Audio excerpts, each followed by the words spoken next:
So I am an associate professor at Lehman College in the Department of Middle and High School Education. And prior to becoming a professor, I was a teacher in Washington, D.C. and in Fukuoka, Japan. And then I also worked in classrooms with teachers in Brooklyn for a couple of years. So the book is an ethnographic study of the Kumba singers of Harvard College. And so they have the recognition of being the oldest Black student organization at Harvard. And they're just, I think, about 50 years old now. So that's something interesting to note. There were other Black student organizations, but this is some of them got consolidated or what have you. And so this is the one that is the oldest continuously operating Black student organization. And they have a multiracial membership, as I was mentioning. And so the big question that the book explores is, how does this organization navigate what it means to be a Black organization with members of different racial backgrounds? And what can we learn about the meaning of safe spaces from this example? Because the participants of all backgrounds described the organization simultaneously as a safe space and also a Black space. So in the book, I reject the premise about conversations about safe and brave spaces in higher education, arguing that in predominantly white institutions, these conversations take white dominance or white supremacy for granted.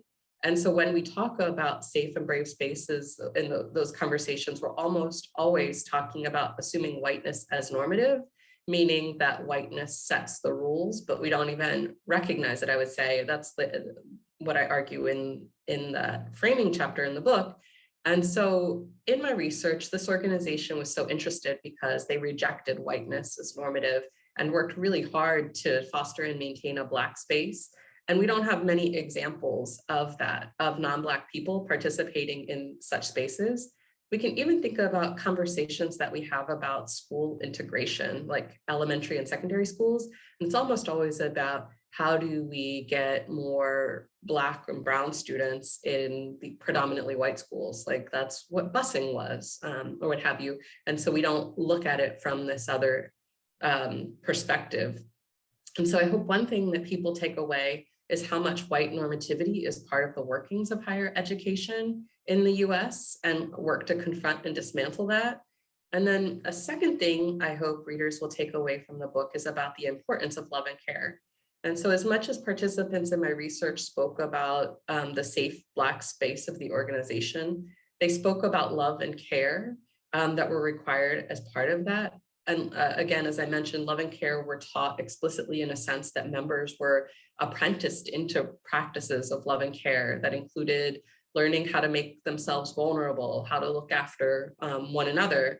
And so I think while there are more and more conversations these days about the importance of love and care in elementary and secondary education, that those conversations aren't happening as much in higher education, but that they should be and that they matter. And so something that surprised me that I write about in the conclusion is when I set out to do this project, I was thinking about it from, I didn't even realize this, but a way that was centering white normativity or whiteness. And so I was really, it was like this fascination of, oh, like there are white people in this Black student organization.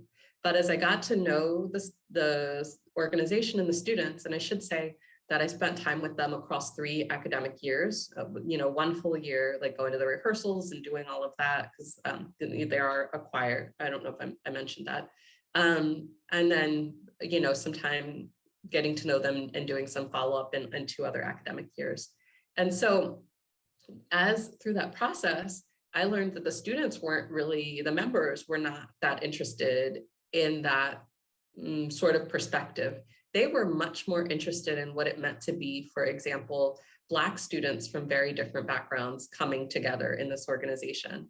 And so when I asked them about diversity or when did the organization first have members that weren't Black, like they weren't that interested in talking about it. And it was kind of like, maybe, I don't know if they didn't really know that history, which I found surprising because they're very meticulous about documenting their history. If they didn't want to talk about it or what. I did have an alum who spoke to me a little bit about that, but that was just not the story. And so they told me, that the university likes to talk about them, or did when at the time of this research. I don't know if this is still true, but as being the largest multicultural organization on campus. But they would say to me, we were multicultural even when we had only Black students. And so then they talk about all the different places the students were coming from. And so students were coming from different countries. They were coming from different socioeconomic contexts, and all of that. And so one of the lessons that I take away from this, that I talk about in the conclusion of the book, is starting from Black instead of starting from white. So really centering a different perspective. So that surprised me. It was a really important lesson for me. So I'd love to do another ethnographic project, but in a high school, again, thinking about inclusive environments. So it's the same sort of idea that this book takes on, but a different kind of perspective. Unfortunately, because of the pandemic, I'm not sure when that can realistically happen. And so in the meantime, I'm gonna continue working on research about teacher education and diversity. And I guess like a lot of researchers, I'm always interested and curious about things in my immediate world. So that's what I'll probably focus on next.